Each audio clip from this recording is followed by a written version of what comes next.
Assalamualaikum warahmatullahi wabarakatuh. Perkenalkan, nama saya Silvi Nur Aziza, NIM E 2019-2039, Prodi Ekonomi Syariah 1, Fakultas Ekonomi Bisnis Islam. Saya di sini akan menanggapi video YouTube yang telah diberikan oleh Dr. Andes Abdul Wadud Nafis LC.MEI selaku dosen mengampu ekonomi makro Islam. Materi yang akan saya jelaskan yaitu tentang ekonomi terbuka dalam perspektif ekonomi Islam atau ekonomi 4 sektor. Apa sih ekonomi terbuka itu?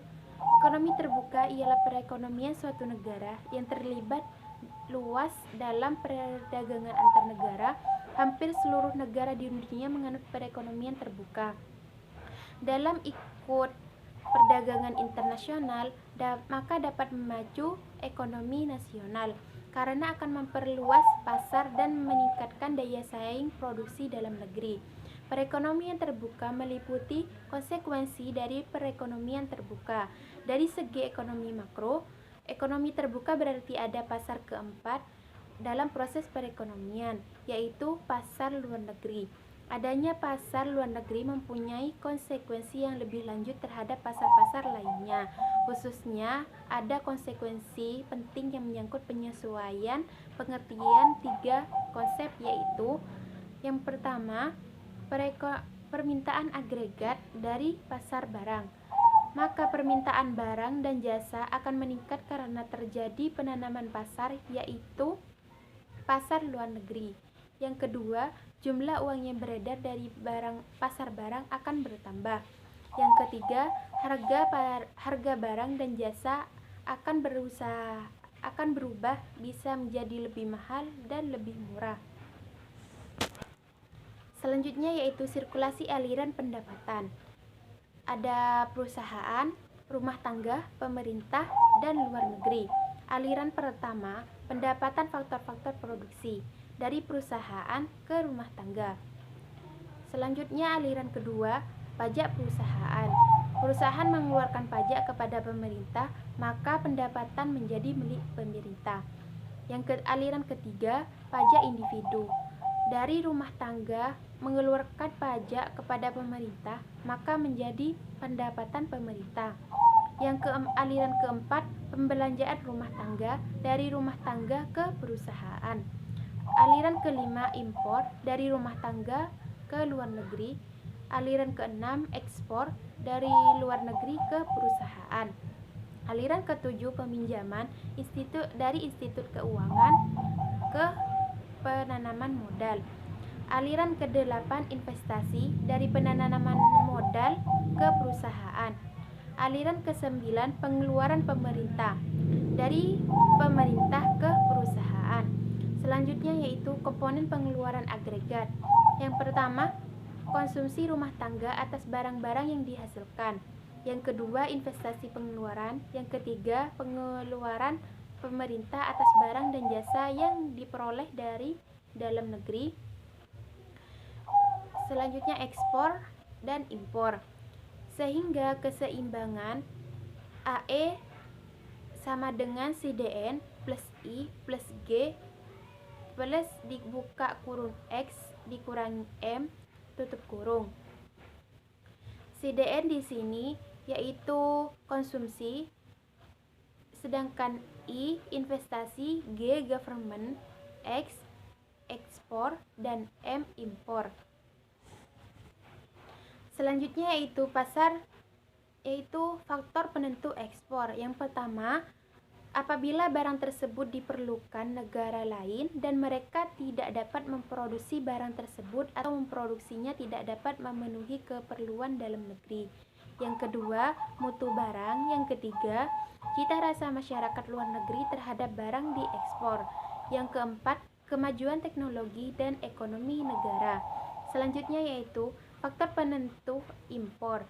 Yang pertama, tingkat pendapatan negara. Yang kedua, inflasi dalam negeri. Yang ketiga, kemampuan suatu negara untuk membuat barang. Yang keempat, cita rasa konsumen. Selanjutnya yaitu keseimbangan perekonomian terbuka. Penawaran dan pengeluaran agregat. Penawaran agregat atau AS terdiri atas barang yang diproduksi di dalam negeri yang meliputi pendapatan nasional serta barang yang diimpor dari luar negeri. Persamaannya yaitu AS dikurangi Y plus M, di mana AS itu penawaran agregat, Y itu pendapatan nasional, dan M itu dari luar negeri atau impor. Selanjutnya yaitu pendapatan agregat AE meliputi 5 komponen: pengeluaran rumah tangga atas barang yang diproduksi di dalam negeri, investasi swasta, pengeluaran pemerintah, ekspor, dan pengeluaran ke atas impor. Persamaan AE sama dengan CDN plus I plus G plus X plus M, di mana CDN itu konsumsi, dan I itu investasi, G itu pengeluaran pemerintah, X itu ekspor, dan M itu impor. Pengeluaran rumah tangga terdiri dari pengeluaran dalam negeri dan pengeluaran atas barang-barang impor. Persamaannya itu C sama dengan CDN plus M. Sehingga persamaan di atas, AE dapat disederhanakan menjadi AE sama dengan C plus I plus G plus X. Demikian keseimbangan perekonomian terbuka tercapai apabila Y plus M sama dengan C plus I plus G plus X, atau Y sama dengan C plus I plus G plus buka kurung X dikurangi M tutup kurung. Suntikan dan bocoran keseimbangan dicapai ketika I plus G plus X sama dengan S plus T plus M. Pendapatan disposable merupakan sisa pendapatan nasional dikurangi dengan pajak-pajak, yaitu YD sama dengan Y dikurangi pajak perusahaan dikurangi pajak individu, atau YD sama dengan Y dikurangi T. Selanjutnya, pendapatan disposable digunakan untuk membeli barang dalam negeri dan impor dan ditabung. C sama dengan CD plus M untuk ditabung sebanyak S. Dengan demikian keseimbangan perekonomian terbuka tercapai apabila Y dikurangi T sama dengan C plus S, atau Y sama dengan C plus S plus T, di mana C merupakan pengeluaran rumah tangga membeli barang dalam negeri dan impor, sehingga Y sama dengan C plus I plus G plus buka kurung X dikurangi M tutup kurung. Dengan demikian, pendapatan nasional perekonomian terbuka mencapai keseimbangan pendapatan nasional. Berlaku persamaan C plus I plus G plus buka kurung X dikurangi M tutup kurung sama dengan C plus S plus T. Selanjutnya yaitu perekonomian terbuka dalam sistem ekonomi Islam. Menurut Manan, prinsip dasar yang telah ditentukan Islam mengenai perdagangan dan niaga adalah tolak ukur dan kejujuran, kepercayaan dan ketulusan.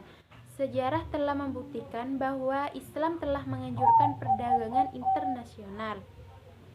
Sekian dari penjelasan saya. Wassalamualaikum warahmatullahi wabarakatuh.